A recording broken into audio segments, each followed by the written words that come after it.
Hey everyone, welcome back to my channel. In today's video, we are going to talk about a very common error, 0xC00007B, and how to fix it easily. Before we jump into the solution, let's first understand what this error actually means. This error usually pops up when you are trying to launch an application or a game, and it fails to start correctly. Now, this usually happens because of missing or corrupted files. The few main reasons behind this is either there are corrupted DLL files. These are small system files required for your program to run smoothly. Second of all, architecture mismatch. For example, if your system or game files are mixed between 32-bit and 64-bit versions.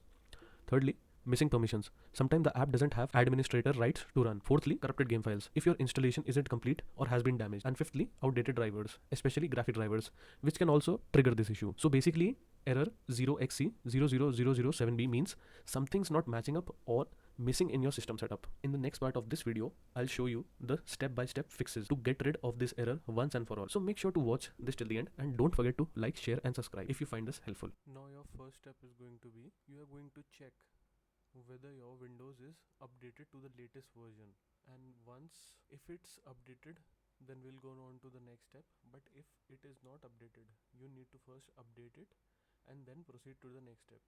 Now the next step is going to be, you need to restart your computer so that it can boot. If restarting your computer doesn't work, what you're going to do is go on the search bar and type cmd. Now here you need to run this as administrator. Now when you run this as an administrator, what it will do is it will open a black box. Now you need to write this line dmc/online/cleanup image/restore health. I'll put it in the description. You can copy and paste from there. You need to simply run that command. Now this will take a few time depending upon your software. Now once that is complete, it is going to look like this. It will show the operation completed successfully. Now the next command we'll enter is sfc/scan now. Now we'll paste it and press enter. What this command does is it will scan and repair all the system files which have been corrupted previously in the system. Now this will again take some time. Now after completing these two steps, what you need to do, you need to select the application or the game, whatever that you were trying to open which was not opening before.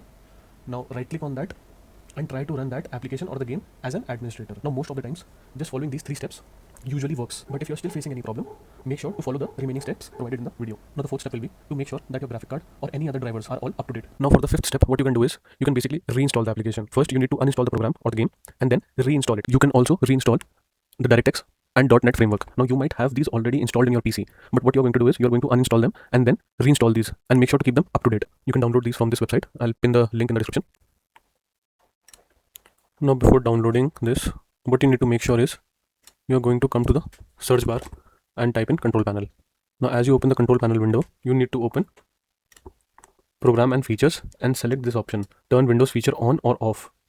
Now when you click on it, you'll see these two already selected, .NET framework and .NET framework 4.8. Now we need to make sure that this is already present on your system, and if this is not present, you can download it from the website where I showed you. And after that, we are going to come to Google and we are going to type C++ and land onto this website. And now before downloading C++, make sure which one suits you better, either 64-bit or 84-bit.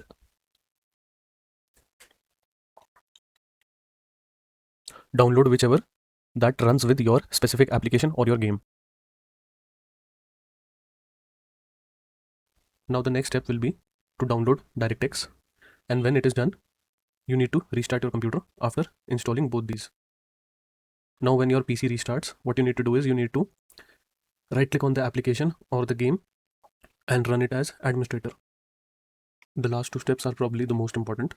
First, if you are installing a game or a program for the first time or reinstalling it, verify the file integrity before running the setup.